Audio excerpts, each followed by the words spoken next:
Hai, Assalamualaikum warahmatullahi wabarakatuh. Apa khabar korang semua? Sehat? Jangan lupa like, komen, dan subscribe. Terima kasih kerana klik video kecil itu je. Semoga korang semua diberi kesehatan yang baik, bermasalah urusan dan dimewahkan rezeki. Okey. Sakit hatiku mengenangkan channelku, guys. Kenapa, guys? Semalam, 28 hari bulan, saya ada memohon monetize. Ditolak. Sakit hatiku. So saya kena tunggu dalam 3 bulan lagi untuk dia meminta. Ini kali ketiga ya saya meminta dimonetize. Channel saya ni dah 9 bulan. Dan sudah 3 kali saya memohon untuk dimonetize. Maknanya channel saya ni awal-awal sudah cukup syarat. Tapi ditolak. Dan sudah 3 kali ditolak. Pertama ditolak. Lepas tu saya kena tunggu 1 bulan untuk diminta lagi kan. So ditolak lagi. So bila ditolak lagi, saya kena tunggu 3 bulan. Ditolak lagi. So, saya kena tunggu lagi 3 bulan. So, 7 bulan dah saya menunggu dimonetize. Okey.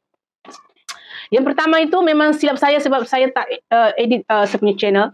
Dan yang kedua tu saya rasa saya dah padam konten-konten yang dikatakan konten ulang. Kan?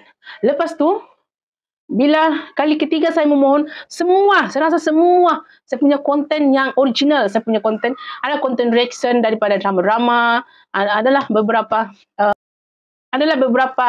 konten-konten yang saya buat reaction.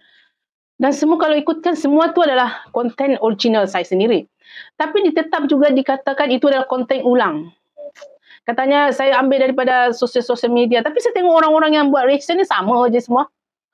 Konten-konten yang di-react tu adalah dari channel, dari media sosial mana-mana pun. Tapi kenapa saya punya channel ni ini heran weh. Saya kira tunggu 3 bulan lagi tahu. Bulan Jun 5, 6, 7. Bulan 7 lagi baru boleh saya meminta dimonetize lagi.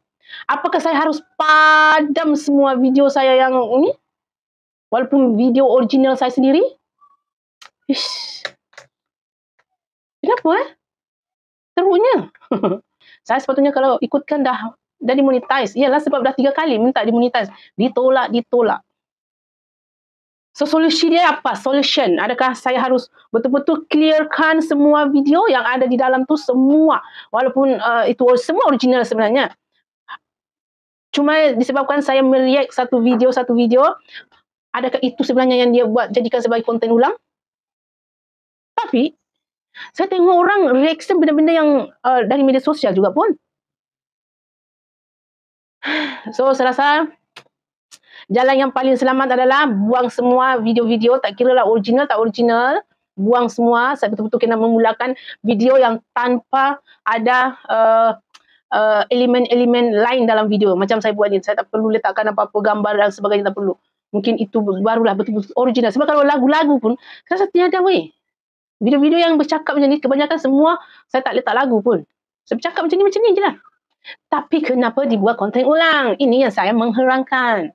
Okay, so nampak gayanya, saya harus memulakan daripada bawah lagi. Start dari sekarang ni bulan 5 ni.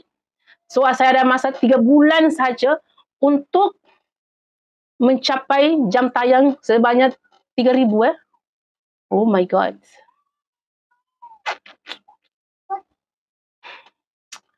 Tapi tak apalah. Daripada saya tak padam semua tu, nanti saya memohon lagi ditolak lagi kan.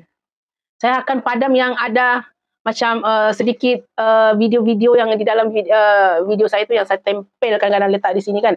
So itu mana-mana video yang ada macam tu, mungkin itu saya harus buang ya. Kalau macam yang langsung tiada apa-apa tu, saya rasa tak payah kan. So saya kena buat macam tu lah. Dan saya akan membantu untuk membuat live supaya ia cepat. So untuk korang-korang semua, sebenarnya saya tak tahu channel orang lain tu macam mana. Adakah dia cara-cara tersendiri sebenarnya untuk membuat reaction, ataupun sebenarnya memang saya sudah ataupun channel ni memang tidak memenuhi syarat monetize kan.